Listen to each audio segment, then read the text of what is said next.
네, 여러분 안녕하십니까. 제주와 미래 정책 토론의 송중훈입니다. 이 제주 지역 청년들의 고민 가운데 하나가 바로 취업일 겁니다. 이 좋은 일자리와 안정된 삶, 이 청년들이라면 누구나 이루고 싶은 미래인데요. 하지만 현실은 원하는 일자리를 찾으려면 고향인 제주를 떠나야 하는 상황입니다. 이 오늘 제주와 미래 정책 토론에서는 이 청년 취업난의 실태와 원인을 찾아보고 청년들이 필요로 하는 취업 대책은 무엇인지를 집중 모색해 보겠습니다. 네, 이 자리에 신현정 제주평화인권연구소 와세 활동가 나와주셨습니다. 안녕하십니까? 안녕하십니까? 네, 박경호 제주특별자치도 청년정책조정위원회 위원 나와주셨습니다. 안녕하십니까? 반갑습니다. 네, 한동수 제주특별자치도의회 의원 나와주셨습니다. 나와주셔서 반갑습니다. 네, 이제 12월, 1월쯤 되면은 대학 졸업을 앞두신 분들이 취업 때문에 이 고민이 많아지실 때입니다. 그나마 코로나 이후 청년 취업률이 요즘 회복되고 있다는 소식은 반갑습니다만 도민 일자리 인식 실태를 보면 제주 지역은 청년들이 제주를 떠나 도외로 나가고 싶다는 비율이 갈수록 늘고 있습니다. 신현정 활동가님, 이 청년 취업률이 그나마 좋아지고 있다고 체감하고 계시는지 어떻게 생각하십니까?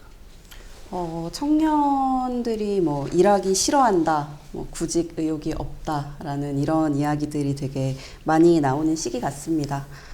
실제로 그 작년에 진행한 제주도민 일자리 인식 실태 조사에서 청년 세대 이제 비취업자와 그리고 일시적인 일에 종사하는 그런 종사자 중에 41%가 구직을 희망하지 않는다, 일자리를 희망하지 않는다라고 대답을 했는데요. 근데 사실 2018년에 같은 인구 집단이 과반 넘게 일자리를 희망하지 않는다고 한 것보단 10% 정도 올라간 수치이기는 합니다. 근데 이제 그 이유가 그 남성 응답자의 경우에는 72% 정도가 진학이나 군대 이런 것이었고요. 여성 응답자의 경우는 48.6%가 결혼, 가사, 육아 돌봄 이런 것으로 나타났습니다. 육아로 일자리를 희망하지 않는 남성 청년 인구가 1.3%인 것에 대비하면은 굉장히 높은 수치라고 볼 수 있는데요. 청년들이 정말로 일하기 싫어하는 것 그리고 일자리를 구할 수 없는 그런 환경의 어떤 배경에는 이런 가정에서 돌봄을 전담을 해야 하거나 아니면은 정말로 스펙이 높지 않으면 더 이상 취업을 할 수 없는 그런 고스펙 사회에 진입했기 때문에 구직 활동을 미룬다라는 생각도 들고요. 이런 점에서 이 청년 취업률은 굉장히 복합적으로 고려를 해야 하는 상황이라고 생각을 합니다. 네, 그렇군요. 한동수 의원님, 네. 예전에도 그랬지만은 이제는 일자리를 위해서 제주를 떠날 수 있다고 생각하는 청년들이 점점 더 늘고 있는 것 같아요. 네. 이런 현상 어떻게 보고 계십니까? 일단은 가장 최근 통계를 봤을 때 이 제주 청년 인구가 감소하고 있거든요. 20년도에 17만 3천 명에서 22년도에 16만 4천 명으로 16년도에서 18년도까지는 순유입이 늘어났는데 19년도부터 현재까지는 이렇게 감소를 하고 있습니다. 최근 제주도에서 발표한 그 인구계획 인구정책 시행계획 자료에 따르면은 이 청년들이 도외 전출한 사유를 분석한 자료가 있는데요. 보면은 직업이 역시나 가장 크게 1순위로 나왔고, 그 다음에 가족과 주택 등이 순으로 직업 나왔는데, 역시나 직업이 가장 1순위로 나왔습니다. 우리 아까 신현정 위원님 말씀하신 것처럼 이 고스펙 사회고 그 경쟁이 아주 치열한 상황인데 과연 제주도가 그렇다면 제주 청년 그리고 유입한 청년에 대한 정당하고 마땅한 양질의 일자리를 제공하고 있는지는 좀 의구심이 들고요. 오늘 그거와 관련해 가지고 적절한 이야기가 나왔으면 합니다. 직업이 없다고 하시는 말씀은 그만큼 제주도에 일자리가 없다는 말씀이시죠? 네, 양질의 일자리가 부족한 거죠. 그러니까 제주도가 이 청년 취업률이 타 지자체에 비해서 그렇게 낮지는 않습니다. 네. 거의 평균치를 보이고 있는데, 다만 우리 청년들이 원하는 그런 양질의 일자리, 급여와 복지 이런 게 다 맞춰질 수 있는 그런 일자리는 이 수도권에 비해서는 현저하게 낮다라고 볼 수 있다고 생각합니다. 박경희 의원님, 그 네. 사실 숫자로 보면요, 이 돈에 남겠다고 하는 청년들이 점점 줄어들고 있는 거잖아요. 어떻게 바라보고 계십니까? 네, 그 문제에 대해서도 저희도 이제 조금 지역에서 이제 사는 청년으로서 조금 공감은 되는데요. 다만 근데 이 문제를 이제 단순하게 청년들이 제주를 떠나겠다고 하니까 이들을 잡아야 돼, 이런 조금 지역적 프레임에서는 조금 벗어났으면 좋겠다라는 생각이 들어요. 우선 이렇게 프레임을 잡고 정책 설계를 하게 되면 청년들을 지역에 묶어놔서 그 청년들이 원하는 게 아니라 지역에서 원하는 청년을 만드는 거지. 구조가 돼버릴 수도 있는 설계가 될 수도 있어서 저는 이 프레임에서 오히려 벗어나서 청년들이 제주라는 지역에서 나다움을 어떻게 하면 찾을 수 있는 나다움을 찾을 수 있는 그런 사회 시스템을 만드는 거에 조금 포커싱을 맞췄으면 좋겠다라는 생각이 들고요. 일자리 부분에서도 얘기를 조금 이제 앞서도 얘기를 해주셨는데 제주에서 우선 청년들이 꼭 취업을 통해서 소득을 창출해야 되느냐, 솔직히 그게 가장 단편한 방식인 거거든요.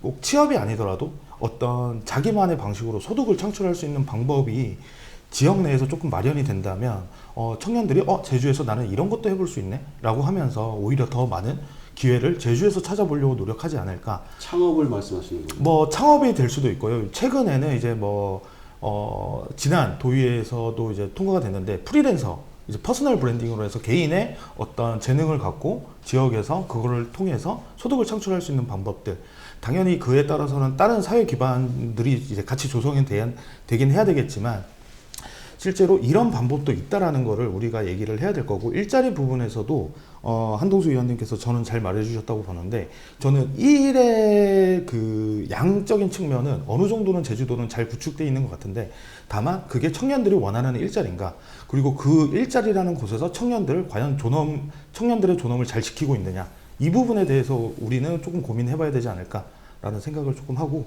마지막으로 이제 청년 친화 기업이라는 게 이제 고용노동부에서인가 이렇게 진행을 하고 있는데, 제주도가 아직 청년 친화 기업이 없는 걸로 알고 있습니다. 제가 알기로는 조금 더 확인을 해볼 필요는 있지만, 이런 부분에서부터가 청년 고용에 대해서 기업에서는 청년들을 받아들일 어떤 준비가 돼 있는 문화가 돼 있는지 뭐 이런 것들을 확인할 필요가 있지 않을까 생각이 듭니다. 신현정 활동가님, 그 흔히 니트족이라고 하죠. 이제는 뭐 일을 하지 않으려는 청년들이 좀 늘고 있다고 하는데, 고립된 청년들이 늘고 있다는 거는 또 어떻게 보면 또 사회적으로 좀 문제가 되지 않을까요? 뭐 일을 하지 않는 청년들이 늘어난다고 하지만 저는 사실은 일이라는 기존의 통계에 잡히지 않는 청년들의 수가 늘어나고 있는 현상이라고도 생각을 합니다. 뭐 아까 말씀하신 것처럼 프리랜서 노동을 한다든지 아니면은 취직을 하는 것이 아니라 자기가 원하는 일을 만들어내는 창직을 하는 청년들도 굉장히 늘어나고 있는 세대인 것이죠.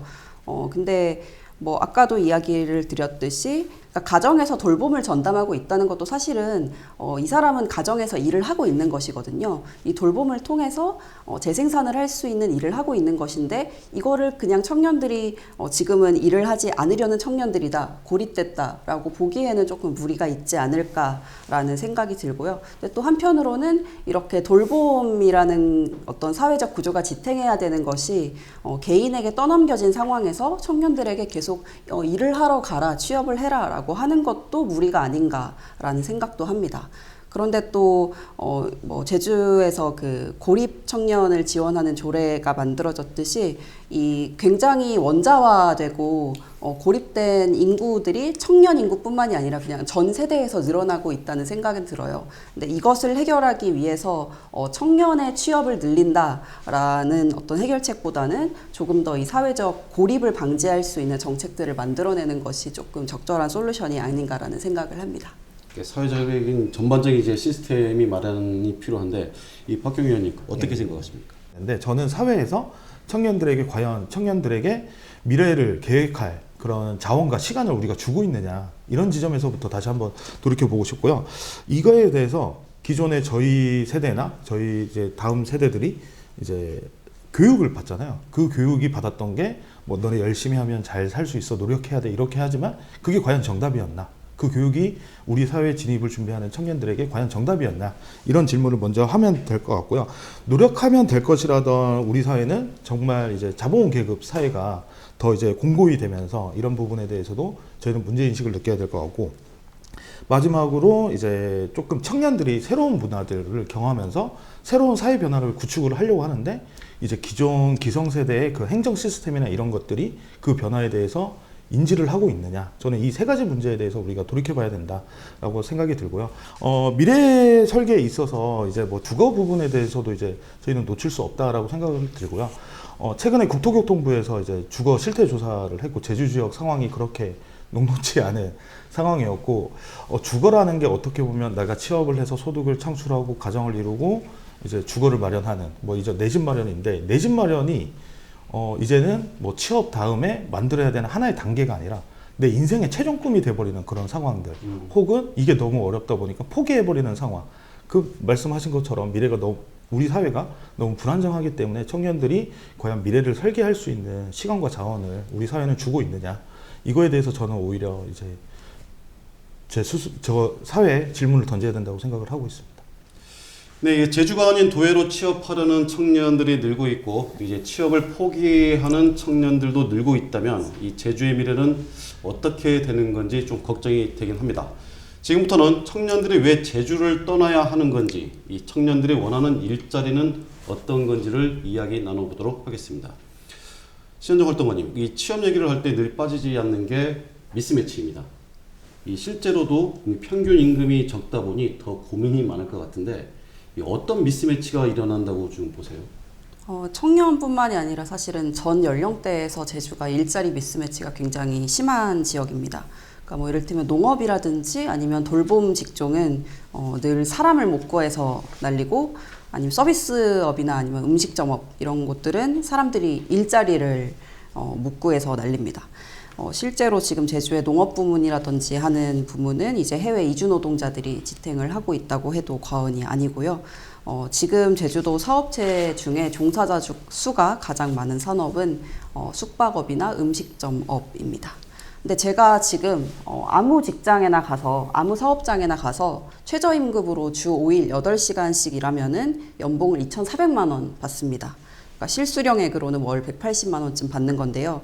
근데 제주에서 지금 숙박 음식점업에 종사하는 노동자의 평균 임금이 245만 원 정도입니다. 그러니까 세금을 제하면 월 210만 원 정도 이렇게 받는 겁니다. 최저임금. 네, 최저시급보다 정확히 한 30만 원 정도 더 받는 셈입니다. 근데 이 숙박 음식점업이라고 하는 곳의 근무 환경이 굉장히 열악합니다. 저도 주변에 관광업에 종사하는 친구들이 많은데 이 스케줄 근무는 기본이고 쉬는 날을 예측하기가 굉장히 어렵습니다. 연차를 내기도 실제로 굉장히 어려운데요. 2021년 기준으로 제주의 이 서비스업 직군이 연차 휴일이 8.3일 정도로 조사가 됐습니다. 근데 전체 평균이 10일 정도거든요. 이것에 비해 이틀 적고 그나마도 5.6일 정도만 실제로 사용이 가능한 이용한 것으로 나왔습니다. 그러니까 자연스럽게 이런 서비스직 일자리를 원하는 청년들은 계속 줄어들 수밖에 없거나 아니면 일을 하다가 중간에 이탈하는 현상이 발생을 하는 거죠.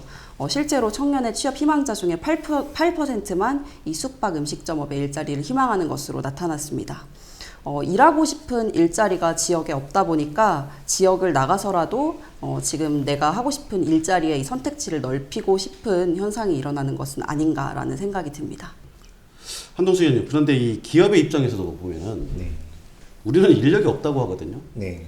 그러니까 청년들이 또 현실을 잘 모른다라고 하기에는 좀 구조적인 문제들도 많은 것 같고 이 경력직을 선호한다거나 또 이제 비정규직을 선호한다거나 하는 문제들도 있다고 봅니다. 어떻게 생각하십니까? 일단은 당연히 그 기업을 운영하시는 분들 입장에서도 이 좋은 일꾼, 그 양질의 이 사람을 유치를 하고 그분을 최대한 저렴하게 이렇게 표현하면 좀 그렇지만 좀 저렴하게 이렇게 사용하면은 뭐 기업의 순이익이 많이 생기기 때문에 그렇게 아마 원하실 겁니다. 아까 그 신현정 우리 위원님께서도 말씀하셨는데 제주도가 그 과연 지금 현재 제조업 같은 경우에는 5% 미만 정도쯤 비율이고 한 3차 산업이 거의 한 80%가 돼 있고 그것도 거의 숙박업이랑 음식점업들이 대부분이거든요. 그래서 그런 업체가 좀 영세한 업체들이 제주도에 많다 보니까 이 제주도 그 기업 입장에서는 이 양질의 그 복지나 그 다음에 급여를 제공하기 어렵고, 그 다음에 그게 그 육지부 서울과 수도권에 있는 대기업과의 괴리가 많이 발생하면서 제주도 청년들의 육지로 빠져나가고, 아니면 제주도에서 근무하는 사람들은 좀 상실감을 많이 느끼고 있는 건 현실입니다.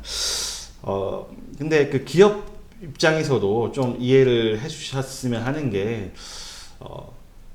일하시는 이 분도 다들 아까 경력직을 말씀하셨는데 다 처음에는 다 신입이지 않습니까? 네네. 예, 신입인데, 그래서 너무 이 신입을 뽑으면 생산성이 낮아진다라고만 그렇게 접근을 하지 마시고, 그 신입을 제대로 키우면은 오히려 기업에 조금 더 도움이 될 수 있다.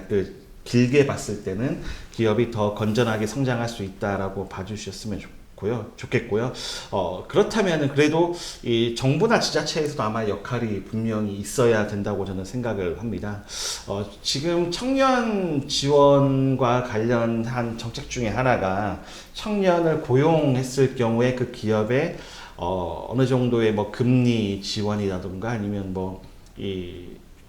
급여에 대한 지원이 있거든요. 그래서 그 부분을 지자체나 아니면은 정부에서도 강화할 필요가 있고요. 그리고 또 이 기업에서 그 요청하는 이 단기만 근무를 했는데 키워놔뒀는데 그냥 나간다. MZ세대들은 그런 현상이 있다고 하는데, 그렇다면은 장기 근무자에 대해서는 어떤 지금 이 인센티브를 주고 있는지 우리가 이 제주도랑 이 공공에서 한번 돌이켜 봐야 되고, 이 장기 근무자를 계속 꾸준히 키워준 그런 기업에 대해서는 우리가 좀 괜찮은 금리 지원을 더 강화하던가, 예, 그래서 그런 그 인센티브가 필요하다고 생각이 듭니다. 이 박경희 의원님, 의원님께는 계속 이제 주택 문제만 좀 질문 드린 것 같은데, 이 앞서 높은 연봉을 받기 위해서 서울이나 수도권으로 가는 것도 있겠지만, 이 청년들이 이 제주에서 생활하기가 좀 부담되는 게 많을 것 같아요. 어떻습니까? 많이 공감하고요. 우선은 이제 먼저 말씀해 주셨던 그 주거 부분을 조금 더 짚자면, 이제 앞서에서도 이제 국토교통부 실태조사 사례를 조금 말씀드렸는데, 제주도가 이제 소득 대비 이제 제주 지역 임차 가구 주거비 부담이 전국에서 가장 높은 수준, 우선 전국 평균을 상회하는 이제 수준을 떠나서 이제 광역시도나 이제 다른 지역들 수도권을 제외하고서는 가장 높은 수준으로 지금 나타나고 있고, 또 이런 부분에 있어서 소득이 한 2018년도에서 21년 사이에 제주도가 임금 상승률이 상당히 높았었습니다. 근데 또 여전히 전국으로 치면 제일 낮은 임금 수준입니다. 상승률은 제일 높았지만 제일 낮은 수준. 이런 상황이라면 저는 기존의 상황들은 충분히 얼마나 열악했는지 설명할 수 있었던 것 같고요. 아까 신양전 위원님이 말씀해 주셨던 것처럼 그냥 기본적인 노동권도 확보가 되지 않는 노동의 현실들, 이런 부분들이 상당히 지역의 청년들이 여기서 살아가는 게 맞냐, 이런 얘기를 할 수밖에 없는 상황이라고 저는 보여지고요. 근데 이제 아까 말했던 차라리 같은 돈이면 서울에 살겠다. 솔직히 이런 이야기를 하는 분들은 제가 봤을 때는 한 제주살이를 시작한 한 2에서 4년 차 정도 되시는 분들이 이런 얘기를 많이 하고, 실은 지역에 있었던 조금 청년들 중에 이런 생각을 하는 거는 20대 초반이나 직업을 하기 전에 조금 그런 고민들을 하시는 것 같아요. 저는 이런 부분이 우리가 지역의 사회 안전망을 제대로 구축하고 있느냐, 이제 아까 고립 이제 청년들, 그리고 이제 지금 미구직 상태의 청년들을 단순하게 너네 일을 해 막 이렇게 하기보다는 그들이 내가 이제 제주에서 뭔가 생활을 할 수 있는 여건들을 개선하기 위해서 어떤 준비 과정을 가질 수 있겠느냐, 이런 지점으로 조금 더 이제 정책 설계를 보거나, 아니면 사회에서 우리 기성세대들이 청년들이 일 안 한다고 뭐라 하지 말고 조금 더 너가 충분히 고민할 시간들, 그런 자원들을 연계해 주는 게 더 필요하지 않을까, 이런 생각을 조금 하게 됩니다. 질문의 요지와는 조금 달라지긴 했는데, 어쨌든 청년들이 아직은 제주도에서 뭔가 미래를 꿈꾸고 생활을 하는 데 있어서 녹록치 않은 상황인 것만은 저도 공감을 많이 하고 있습니다. 예. 네, 그럼 이번에는 일자리 다양성에 대해서 한번 이야기를 해보죠. 한동수 의원님, 네. 이를테면 앱 개발이나 K-팝 문화 콘텐츠 사업들 같은 이 아무래도 이제 청년들이 다니고 싶은 분야들이지 않습니까? 그런데 이런 분야에 대한 일자리들은 좀 많이 부족하다고 지금 보고 있는데 어떻습니까? 아까 방금 말씀드렸다시피 제주도의 제조업 그 비율 같은 경우에는 5% 미만이고 3차 산업이 80% 정도쯤 해당합니다. 이렇다 보니까 산업 구조가 이렇다 보니까 이 자신이 전공과는 좀 무관한 분야의 일을 할 수밖에 없을 거고 또 그 업체들도 많이 영세하다 보니까 본인이 꿈꿨던 그런 곳에서는 일하기가 정말 어려운 안정적인 일자리도 제주도 차원에서도 제공하기 어려운 그런 측면이 있는데요. 말씀해 주신 것처럼 이 제주도에서도 그 게임, 컨텐츠, 문화 산업의 이 향후 발전 가능성이 저는 아주 높은 곳이라고 생각을 하거든요. 왜냐하면은 이 창작과 관련된 부분에서는 무엇보다도 이 직업적인 환경, 그다음에 이 작업을 할 수 있는 그런 공간적인 환경이 중요할 텐데 제주도는 그분들이 그 창작과 관련한 많은 그런 그 영감을 제공할 수 있는 장소라고 우리나라에서 가장 유리한 장소라고는 생각합니다. 이에 따라 가지고 제주연구원에서도 제주문화예술의 성 활성화 전략을 발표를 했는데 2020년부터 2023년까지 문화 콘텐츠 플랫폼을 구축하는데 뭐 구체적인 방향을 사실 제주도에 제시를 한 적이 있습니다. 네. 그런데 이게 단순히 제안에서만 그쳤다는 부분입니다. 이게 구체적인 방안이 나왔으면은 제주도 차원에서 이 실행을 예산을 확보하고 실행력을 해줬으면 좋겠는데 그게 지금은 전혀 없어진 상황입니다. 문화산업 같은 경우에는 특히 문화산업 같은 경우에는 인프라가 아주 중요한 사업입니다. 방금 제가 말씀드렸다시피 제주도는 이 환경적으로 정말 좋은 그런 이 여건을 갖췄기 때문에 인프라에 대한 제주도가 예산 투자가 필요하고 그리고 또 문화산업 발전을 위한 이 국가 산업들이 많이 있거든요. 그렇기 때문에 우리 제주도에 있는 공무원분들이 이 국비 사업들을 많이 발굴을 해서 이 제주도에 대한 그 인프라에 대한 투자가 많이 활성화됐으면 좋겠습니다. 인프라에 대한 투자가 기반이 받쳐주지 않는 한은 문화 콘텐츠와 관련된 기업들 유치에는 분명 한계가 있을 수밖에 없다고 생각합니다. 박경희 의원님, 그 토론 들어가기 전에 이제 사담도 했습니다만은 이 같은 기업 안에서도 이 지역 선발 인재와 본사 공채 사이의 임금 격차도 지금 존재하고 있고 또 이제 새로운 신산업이나 대기업을 유치해서 제주에 온다고 해도 과연 제주 출신 청년들이 들어갈 자리가 특히 이제 준비가 되어 있지 않거든요. 이런 것에 대한 또 의문이 드는데 어떻게 보고 계십니까? 들어갈 자리야 당연히 있겠다라는 생각은 하고요.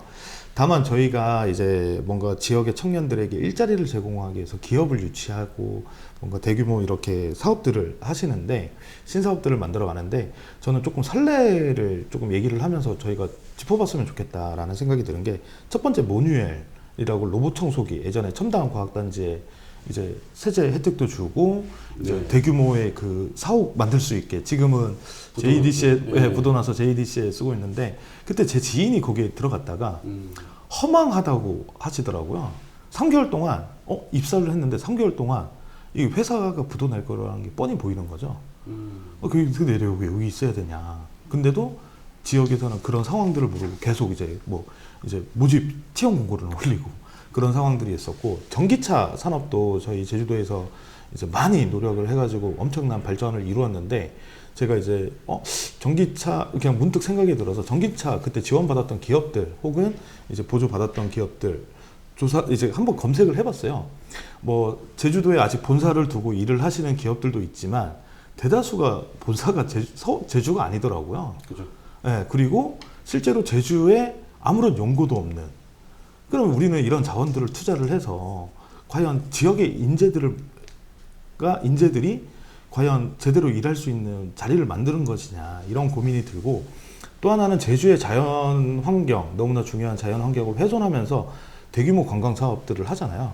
그럴 때마다 이제 한동수 의원님이 계시는 의회에서 많은 이제 요건들을 제시를 하면서 이거를 지킬 거라는 약속하에 이제 그 어느 정도 이제 사업 허가를 주고 있는데 그 약속을 잘 지키고 있나?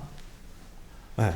이게 협약이라는 게 제가 알기로는 법적 의무는 없어가지고 이제 이거를 중간중간 점검을 하면서 만들고 있나? 그 중에는 분명 청년들에게 이제 그냥 단순 노무가 아니라 단순 노무가 아니라 이제 그 기업의 관리직까지 성장할 수 있는 그런 여건도 조성하겠다라고는 했는데 제가 알기로는 거기 제가 이제 실제로 거론은 안 하겠지만 제가 아는 지인들이 거기 갔다가 그 해외 가는 교육 프로그램까지 다 받아서 거기 갔는데 2년 동안 단순 노무 종사자 그 서비스 업만 시키니까 이제 기대가 저버려서 가버린 거죠. 저는 이런 지점에서 봤을 때 이게 과연 우리가 계속 우리 지역의 자원을 투자할 필요가 있는 것인가 라는 생각이 들고요. 실은 뭐 좋은 사례를 남기는 기업들도 저는 있다고 봅니다.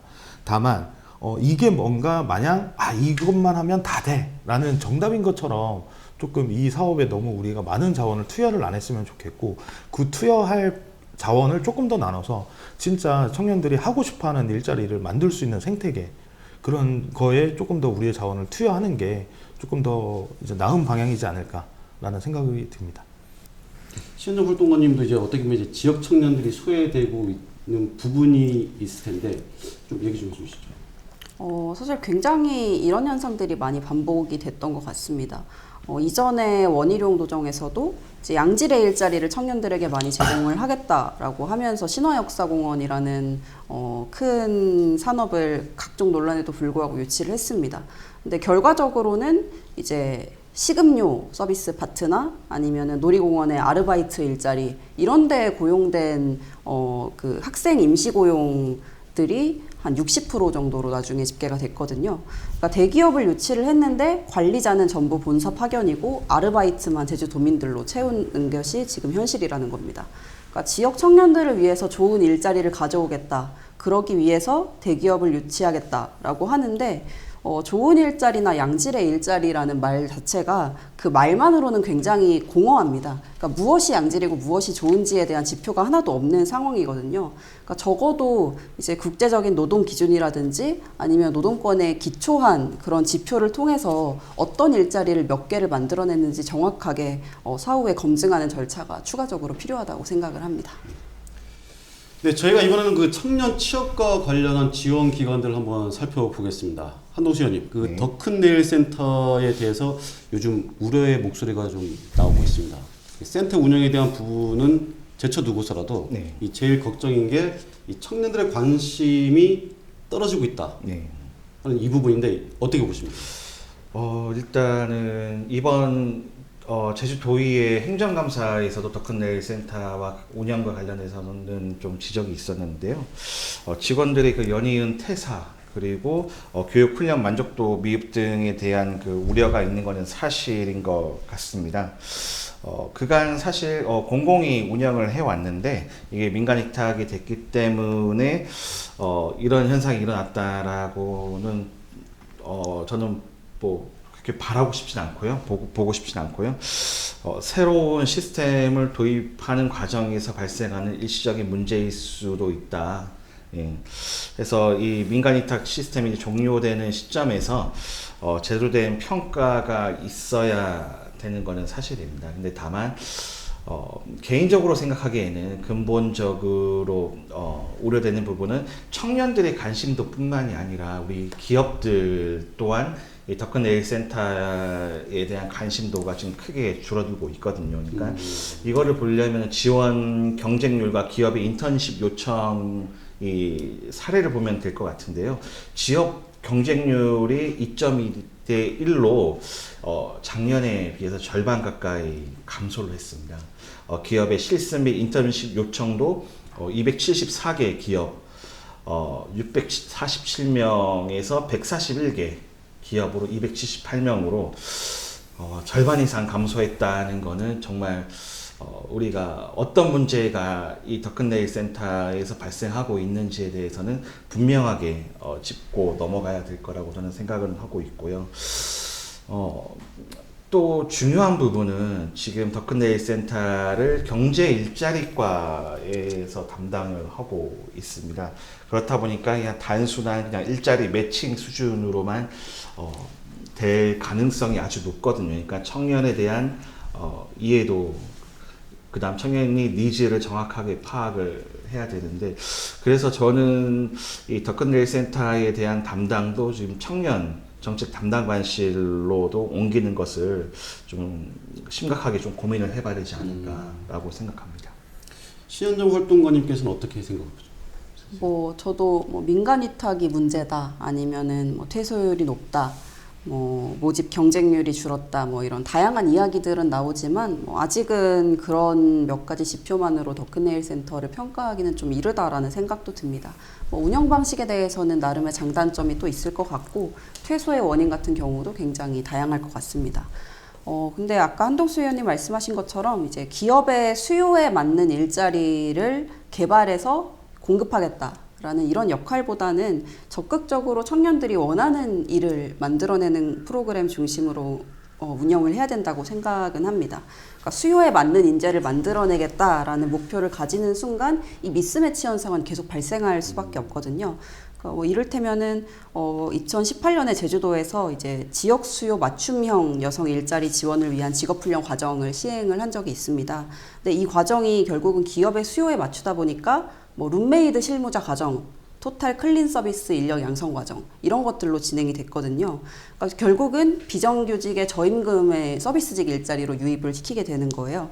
네, 현재 청년 세대 노동의 특징 중 하나가 이 취업이나 아니면은 교육 훈련 사이를 계속 오가면서 비정규직 일자리를 오가는 요요 이행이라고 하는 현상입니다. 그러니까 직업 교육이나 훈련 자체가 과도하게 기업 수요에 맞춰서 진행이 되는 순간 계속 이래서 결국 다시 이탈하는 현상이 발생할 수밖에 없습니다. 그러니까 혁신적인 인재를 양성하는 것과 동시에 또 지역 노동 시장의 개혁도 함께 이루어져야 한다고 생각을 합니다. 박경효 의원님께서는 이제 청년들의 목소리를 많이 들으시잖아요. 어떤 점들이 좀 보완돼야 될 것 같습니까? 더큰네일 센터 같은 경우는 실은 신현정 위원님이 일부 지표에 대해서는 조금 얘기를 했는데, 저도 이제 퇴소율이나 그 직원 퇴사에 대해서는 실은 이거는 조금 더 그 상황들을 지켜봐야 된다라고 보지만, 만족도랑 기관 연계수는 상당히 중요하다. 실은 이제 이게 8기까지 진행이 되면서 1기부터 7기까지 만족도가 상승을 하다가 8기 때 꺾였다라는 거는 교육생들에게 제공되던 교육이라는 게 점차 자리를 찾아가는 도중에 갑자기 꺾였다는 건 뭔가 이거에 대해서 큰 변화가 있었고, 대부분 이런 청년들이 참여하는 프로그램은 이제 청년들 지인들이 추천하는 소문에 의해서 나 이런 거 해봤는데 좋더라 하면서 이렇게 추천하는 경우도 많습니다. 그러면 더큰네일 센터를 갔을 때 기대치라는 게 청년 그 8기생들 중에 분명 기대치라는 게 있었을 텐데, 그 기대치를 완전히 충족하지 못했다라는 지점에서는 이 만족도의 변화가 어떤 기관 운영에 어떤 변화가 있는지 우리가 지켜봐야 된다라는 지점으로 조금 봐야 될 것 같고요. 또 하나는 이제 한동수 의원님이 지적해 주신 기관 연계수, 저는 이거는 상당히 중요하다고 봐요. 아까 이제 수요에 대한 청년들의 수요를 지킨다라는 거는 기관 연계수라고 보고 있거든요. 그거는 실은 기관 연계수가 많으면 많을수록 청년들이 내가 해보고 싶은 일에 대한 경험의 선택지가 넓어지는 건데, 이게 확 줄어들면 아까 말했던 것처럼 결국에는 막 끼워 맞추기 식으로, 기업에 끼워 맞추기 식으로 청년들을 집어넣는 방식이 될 거다. 이런 지점에서 저는 상당히 이 두 지표에 대해서는 한번 어떤 변화가 있었는지 조금 체크를 해봐야 된다라는 생각이 들고, 청년 공동체를 많이 만들어서 청년센터의 사업들을 조금 더 이제 확장할 수 있는 계기를 만들어야 되는데, 이런 지점에서 봤을 때 17년도부터 청년센터가 운영됐는데, 실은 지금 청년 동아리 사업 그리고 프로젝트 지원 사업이 초기에는 있었어요.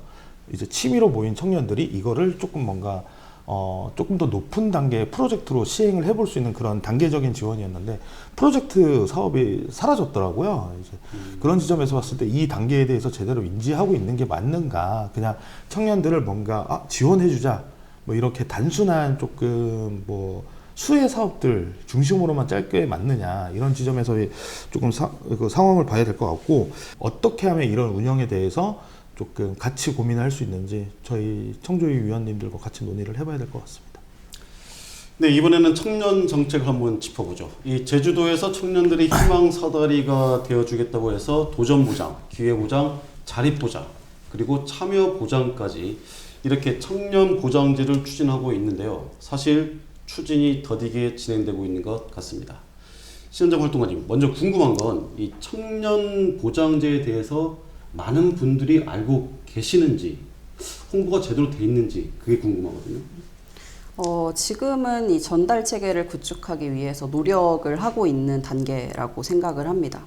근데 이 정책을 인지하게 된다라는 것이 뭐 입소문이 나서 누구를 통해서 알게 되거나 아니면은 뭐 내가 온라인 홈페이지에 접속해서 이걸 보게 되거나 이런 식으로 계속 이 정책에 접근할 수 있는 요인이 생겨야 이 정책을 인지하게 되는 것입니다. 근데 그런 부분에서는 뭐 청년센터나 아니면 다락처럼 어떤 안정적인 거점 공간이 생긴다든지 아니면 박경 의원님이 아까 말씀하신 것처럼 이 청년 공동체를 활성화시켜서 이 공동체를 통해서 입소문을 통해 정책을 인지하게 되거나 하는 그런 경로들이 더 많이 필요합니다. 그 부분에서 이제 청년 정책들이 그런 접촉 지점을 늘리는 역할을 해야 된다라는 생각이 들고요.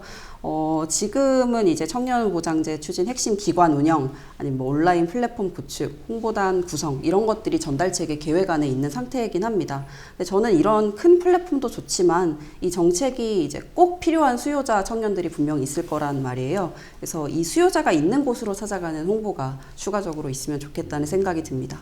그러니까 이를테면은 지금 청년보장제의 주거복지 사업 중에는 이제 청년 월세 지원 사업이 있습니다.